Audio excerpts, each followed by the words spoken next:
Salut tout le monde, j'espère que vous allez bien.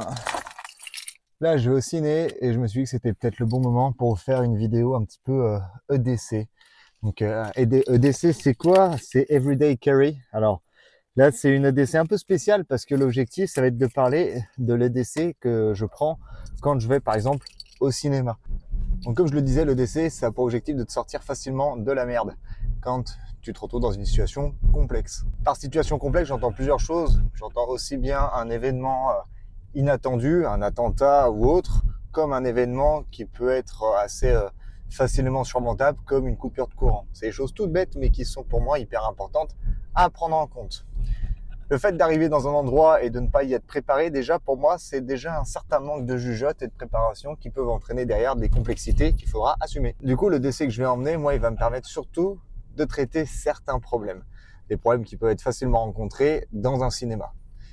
Et pour ça, je vais te montrer tout de suite ce que j'ai dans ma poche.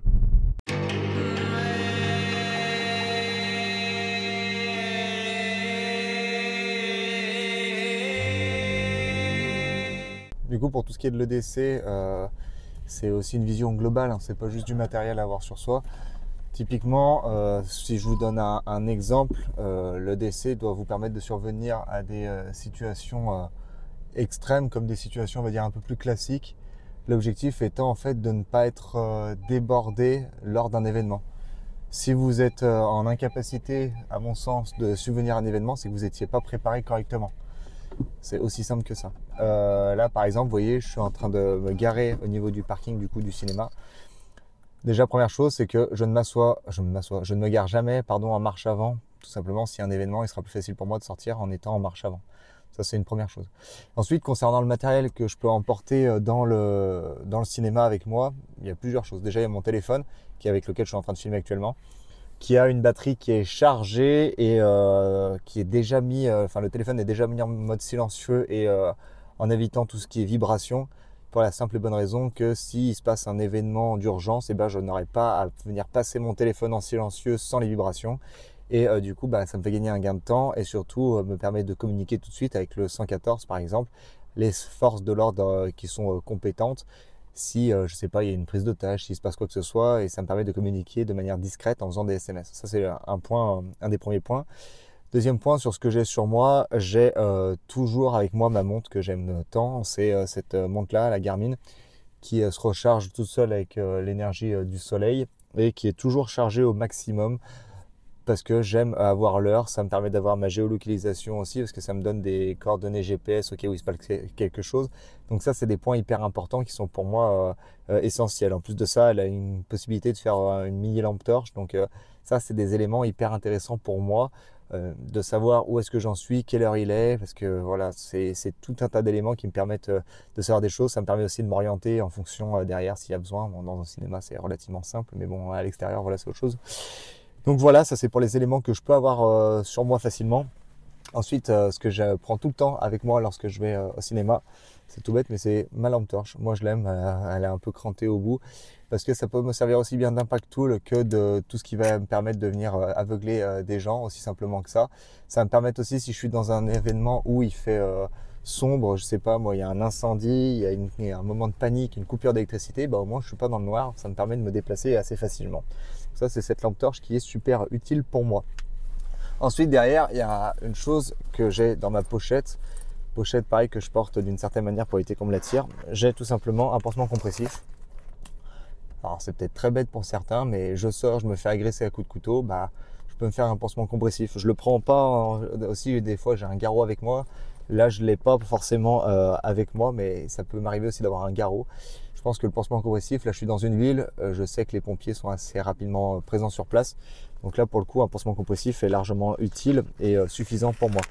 J'ai aussi un bloc-notes. Ça, c'est tout bête, mais le bloc-notes, il est hyper pratique et utile pour moi. Parce que j'aime bien noter tout un tas d'informations. Des fois, j'ai des idées pour des vidéos et autres. Et bien sûr, avec le bloc-notes, vous allez me dire, oui, mais ça ne sert à rien, il n'y a pas de stylo. Donc, j'ai mon stylo. Ça me permet aussi, éventuellement avec ma ceinture et le stylo, de faire un petit garrot provisoire. Des fois, j'ai aussi un garrot coton qui est avec moi parce que le garrot coton va me permettre de faire des garrots sur des personnes adultes, mais aussi sur des enfants. Donc ça, c'est quelque chose d'hyper intéressant. Et le petit stylo va me permettre de faire justement le tourniquet du garrot improvisé. mon petit bloc-notes dans lequel je peux noter des idées, mais aussi par exemple dans un état de stress, quelque chose qui s'est passé, bah, peut-être noter des éléments importants. Si je prends pas mon téléphone, si je l'ai perdu, s'il est cassé, bah, je peux peut-être noter une plaque d'immatriculation que j'ai peur d'oublier, je peux noter tout un tas de choses. Donc ça, j'ai toujours sur moi le stylo. J'ai aussi un autre stylo dans ma poche qui est là. Celui-ci, c'est plus pour faciliter si je dois signer un chèque, un papier, un document. Et puis, je peux aussi m'en servir éventuellement comme un pack tool. Mais bon, on n'est pas dans John Wick. Mais dans l'idée, voilà, ça peut éventuellement servir. Alors, la question, je vais y répondre tout de suite. Non, je n'ai pas de couteau parce qu'on est en France. La législation est très claire sur ça. Non, je n'ai pas de gaz lacrymogène sur moi parce qu'on est en France et que la législation est très claire là-dessus aussi. Donc non, c'est pas des éléments que j'ai. J'ai en plus de tout ça un petit peu d'espèces sur moi. Voilà, là j'ai une trentaine d'euros et aussi une chose qui est toute bête. Et je sais, pareil, les choses qui sont dans les poches, je sais où c'est rangé. J'ai un briquet, comme ça, moi, s'il y a quelqu'un qui me demande un briquet et que j'ai pas envie de me faire emmerder, je sens qu'ils sont plusieurs, que c'est un prétexte. Je lui donne le briquet, je lui passe, je m'en fous. D'habitude, j'aime bien aussi crapoter le cigare. Là, j'en ai pas. Donc voilà, si on me demande un briquet, bah tiens, prends, il n'y a pas de souci, il n'y a aucun problème. Ça fait partie des choses qui sont pour moi importantes à comprendre et analyser avant de partir, par exemple, au cinéma. Je fais toujours attention aussi quand il y a des portes à ouvrir. Je fais toujours un contrôle rapide, un petit check de ce qui se passe à droite et ce qui se passe à gauche. Ça m'évite de me faire avoir par quelqu'un qui peut me surprendre. Et pareil, quand je descends les escaliers, ici, je ne longe pas le mur, je me mets légèrement en décalé pour voir ce qui se passe ici. Super. Je fais attention à ce genre de zone-là qui peuvent être vite des espèces de petits traquenards. Est-ce que j'ai... Donc je fais toujours un maximum attention à tout ça.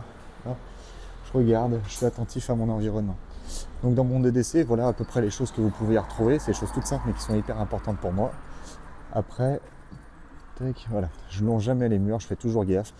Je m'oriente toujours le plus possible où est-ce que je me situe. Je fais toujours attention à ce qui se passe autour de moi parce que pour moi ça fait partie aussi voilà, tout simplement de la sécurité personnelle de tous les jours, donc l'everyday carry. Après, les choses que voilà, j'ai toujours en main, c'est les clés. Alors les clés, je les prends pourquoi?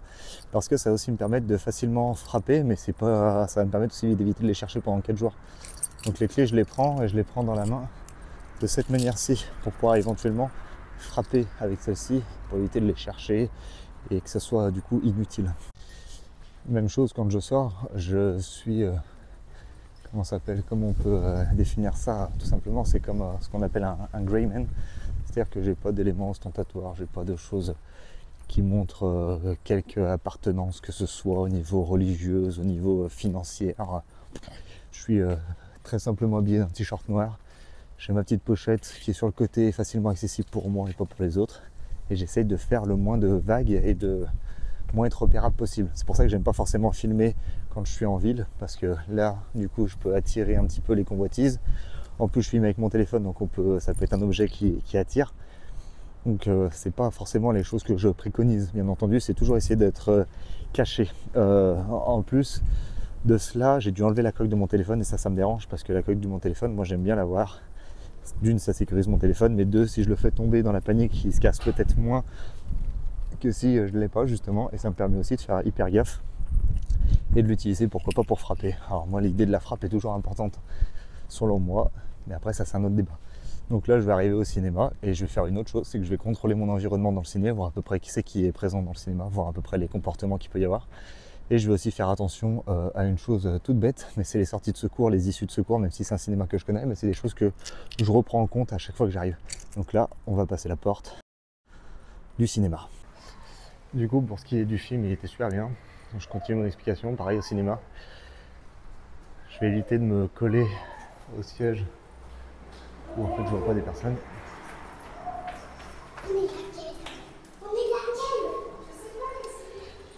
Du coup, pour ce qui est du siège, je vais éviter de me coller à des sièges qui sont devant des personnes pour plusieurs raisons. Déjà, je suis grand, pour éviter que ça dérange.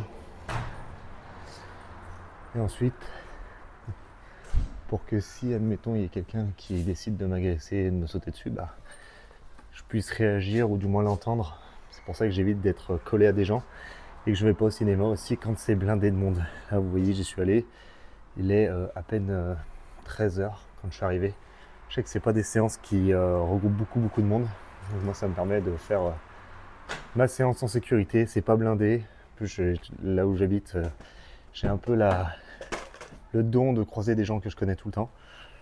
Donc ça me va bien, là c'est un petit peu plus calme et ça me permet vraiment de profiter de ma séance tranquille. Donc voilà, ça c'était tous les petits éléments qui j'espère vous ont plu. Abonnez-vous à cette chaîne YouTube, je vous donnerai plein d'autres conseils. J'espère que ce petit EDC pour aller au cinéma ou même sortir dans un bar, aller en boîte. Même si en boîte c'est plus complexe parce que vous risquez d'être fouillé, on peut vous poser tout un tas de questions. Mais si je vais dans un bar, si je vais dans des endroits, même dans un resto, je sais que c'est en terrasse et autres, c'est le genre de choses que je prends avec moi. Donc j'espère que cette vidéo t'a plu. Abonne-toi, laisse un commentaire, j'y répondrai avec plaisir. Et je te dis à très vite pour une prochaine vidéo. Salut!